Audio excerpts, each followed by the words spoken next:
Hi guys, so in this video zauna muku step by step inda za ku fara amfani da support and resistance wajen yin trading. Like wannan strategy ne wanda kowane market kake trading zai maka amfani. Maybe kana trading a crypto market ne, ko forex market, ko stock, ko indices, ko futures.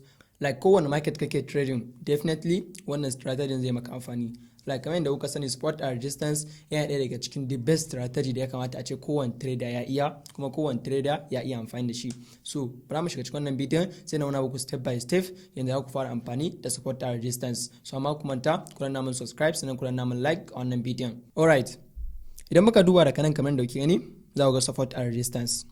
So normal market tana abu uku ne. Na farko shine uptrend, kamar yadda kuke gani idan kana trading akwai uptrend. Ma'ana idan aka ce uptrend maybe a lokacin da market take sama kenan. Sannan na biyu akwai downtrend, kamar yadda kuke gani, ma'ana lokacin da market take ƙasa kenan. Sannan akwai sideways, ma'ana lokacin da market za ta yi sama za ta yi ƙasa, za ta yi sama za ta yi ƙasa.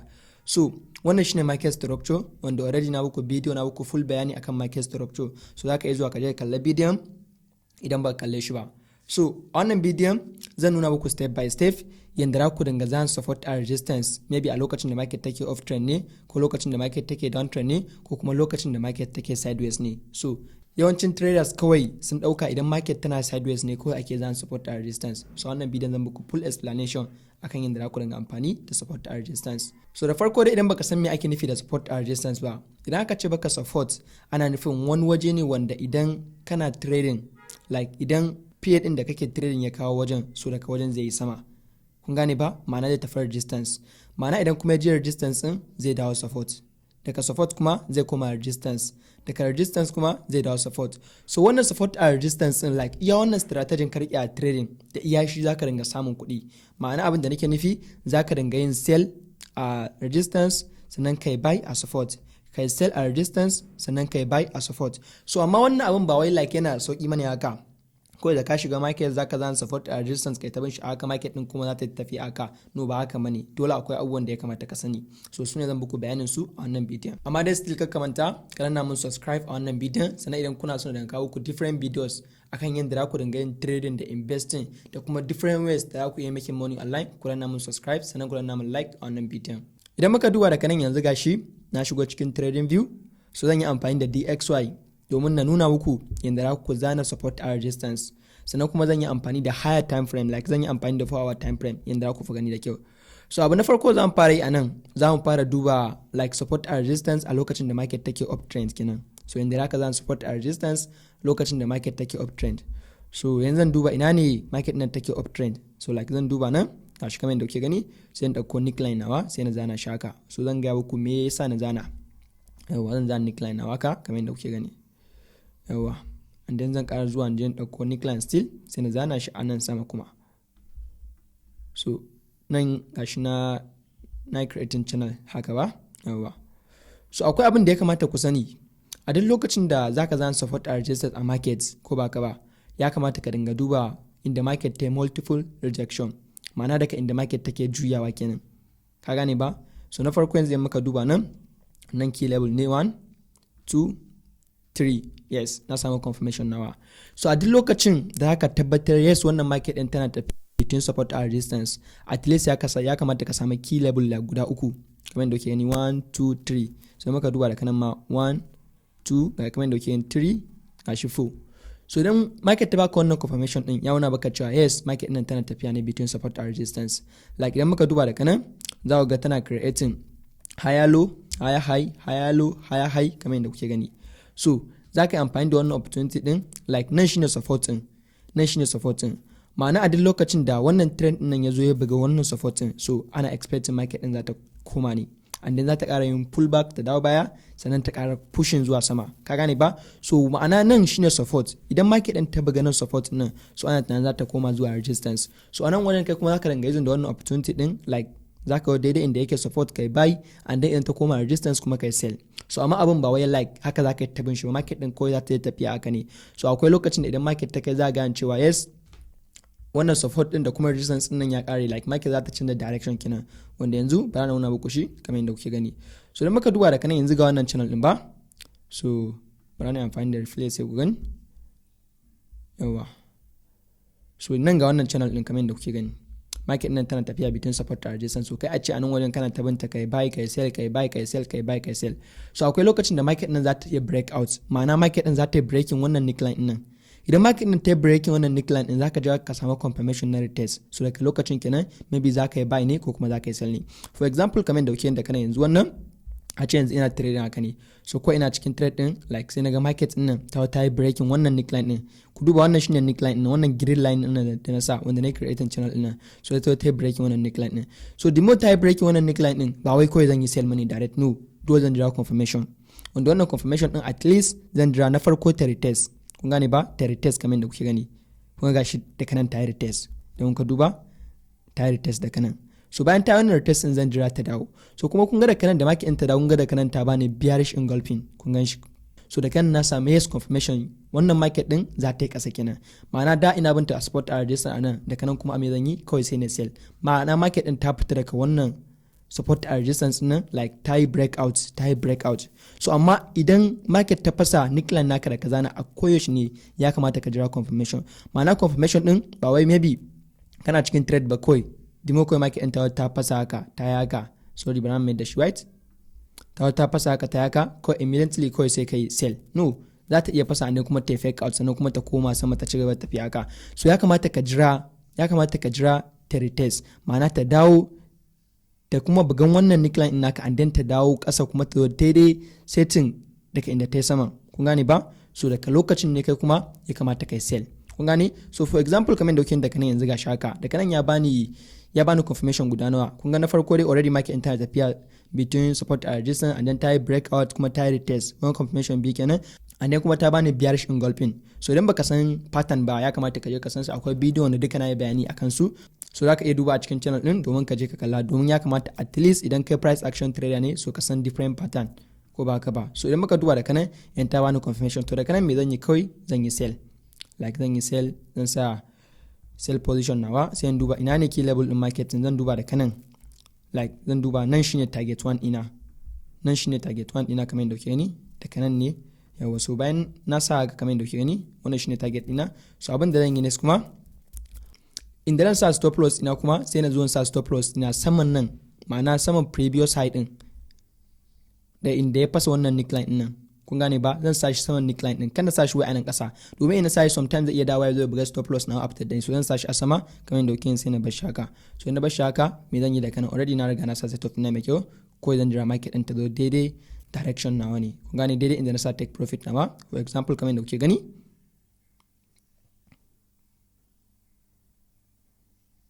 yawa kamar yadda kuke gani gashi nan.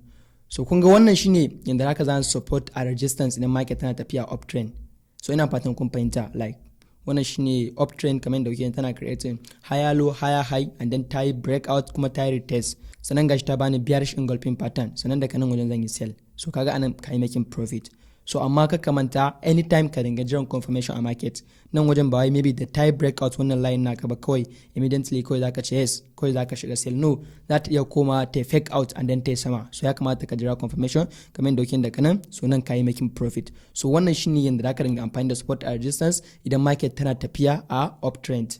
Alright, so wannan shine yanda zaka dinga amfani da uptrend kana zan support and resistance a market, like ina fatan yanzu kun gane. So next kuma yanzu zan nuna maka yadda zaka zan support a resistance idan market tana tafiya a downtrend. So kamar yadda kuke yanda kanan kuma yanzu zan duba a ina ne market nan take downtrend ko, like kamar yadda kuke ne gashi da kanan market nan ta to downtrend ne, wannan a 4 hour time frame ne. So zan je dauko neckline nawa sai yanzu na zana shaka kamar yadda kuke gani, zan zo zana shaka. So zan ƙara zuwa dauko sai yanzu ƙasa shi ma zana shi. Wannan market din da kanan za ku ga tana tafiya downtrend ne, tana creating lower low lower high, kamar yadda nan ne lower low nan lower high, ma'ana nan saman shine resistance in market nan kuma shine support in market nan, kun gane ba. Like shi ma idan muka duba zamu ga like ga 1 2 3 4, kun gane ba. So ya kamata ka dinga duba at least rejection in market like guda uku, kun ga nan 1 2 3, like daga ina ne idan ta zo take juyawa. So in ta ba guda uku ta ma ba confirmation. So idan ka duba da kanan gashi ta bani guda 1 2 3 4, kun gane ba. So na duba kasa ma 1 2 3 4 5, still shi ma gashi ya bani. So a duk lokacin da haka zan support and resistance ya kamata at least ka dinga duba ina ne market din take rejection, ma'ana daga ina ne idan market din take juyawa ta yi rejection guda nawa ne. So da kanan kamar yadda ke ni gashi ta bani 1 2 3 4 kun gane ba, gashi ta bani. So kuma gashi ta nuna min market din nan kamar yadda ke ni gashi tana tafiya ne between abin nan lower low lower high, lower low lower high. So wannan market din tana tafiya between support and resistance kenan, ma'ana nan din nan shine resistance in market din, nan kuma kasa shine support in market din, ma'ana nan ne yake support in market din. So abin da ake expecting a nan wajen ba, a duk lokacin da market din ta zo daidai support, da to daidai support din sai ta fasa wannan line ta zo ta retest, so ana tunanin za ta yi kasa kenan. Idan kuma ta wannan daidai resistance nan ta fasa sai ta yi retest, so ana tunanin za ta yi sama kenan. So kai abin da zaka duba a nan wajen zaka yi ta amfani da support and resistance nan, kai buy kai sell kai buy kai sell kai buy kai sell, kana sa stop loss and take profit naka. So a duk lokacin da ga market din ta tuwa kamar da kuke ni, let's say for example bari ba ku misali yawa. So kamar da kuke da kanan da market din ta tuwa ka like nan tana tafiya between support and resistance kamar da kuke gani, sai ta zo sai ta yi breaking wannan neckline din. Ku duba ta yi breaking wannan neckline din, ku duba da kyau za ku ga ta yi breaking nashi. Da ta yi breaking wannan neckline in ta tafi kuma sai ta dawo kuma ta ƙara retest, kun gane ba, ta dawo ta ƙara retest.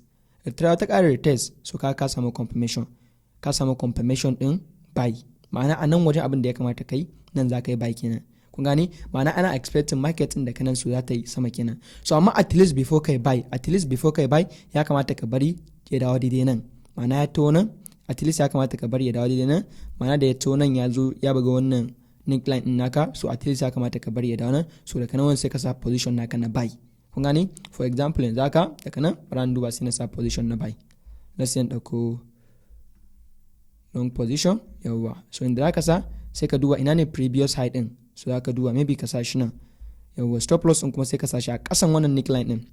So ina ga baka kowane time kakka dinga sa stop loss kusa, so ka dinga sa shi dan yi gefe, saboda already akwai manipulation, za a iya zuwa buga a fitar da kai daga market din da ya sauransu. So at least kakka dinga barin shi daidai kusa da inda kai entry, domin idan ba ka ba za ka rasa me yasa kullun kana trading, kullun sai dai ya buga stop loss naka sannan kuma ya tafi daidai inda kai analysis. Na san yawancin ku kuna tunanin za ka shiga market kai analyzing kuma kai analysis daidai, amma za ga an zo an buga stop loss naka sannan kuma ta koma sama. Saboda me? Saboda baka san inda za ka dinga sa stop loss naka man, baka san yadda zaka dinga sa stop loss naka ba. Idan dai kawai daidai key level kace zaka dinga sa shi daidai inda ka shiga haka, yanda sa shi haka, so zai iya zuwa ya buga wannan stop loss din dan ta sama. So at least nan stop loss din ka jawo shi nan, kun gane ba, kasan wannan neckline din. So idan ka jawo shi haka, so daga nan sai kai buy. Already it depend the risk to reward din ka kake amfani da shi. Let's say amfani da nan kana amfani da 1 to 2 risk to reward ne ko 1 to 3, it depend. So na buku bayani akan abin nan risk management duka zaka iya zuwa ka je kalla bidiyon. So already kamar yadda da kana yanzu gashi na samu confirmation na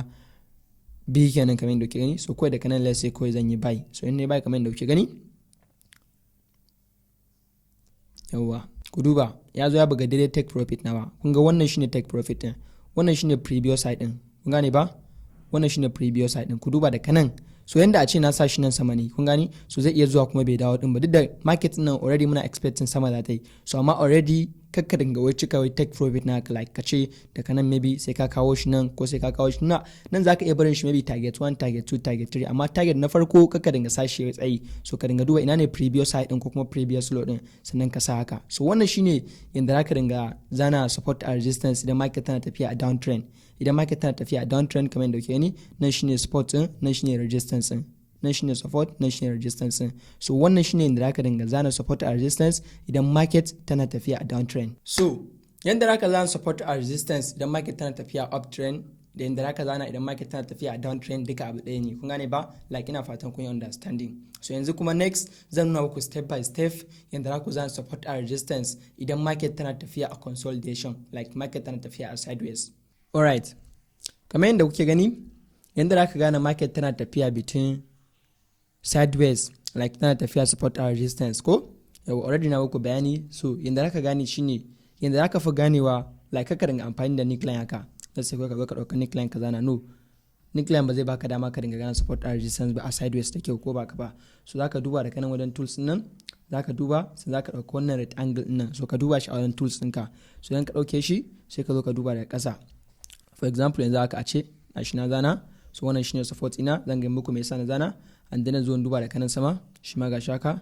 wannan shine resistance ina ko ba haka ba. So abin da ya sa haka already na ga ku dinga duba multiple rejection, like mu duba wannan rejection din zamu ga 1 ko 2 3 4.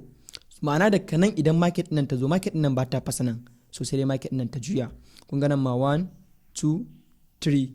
So wannan na samu confirmation cewa market nan tana tafiya ne between support and resistance. Kar ku damu da wannan, like kar ku damu da wannan hakan nan, gashi nan haka za ku gan shi, wannan fake out ne, wannan fake out ne, wannan ba breakout mane.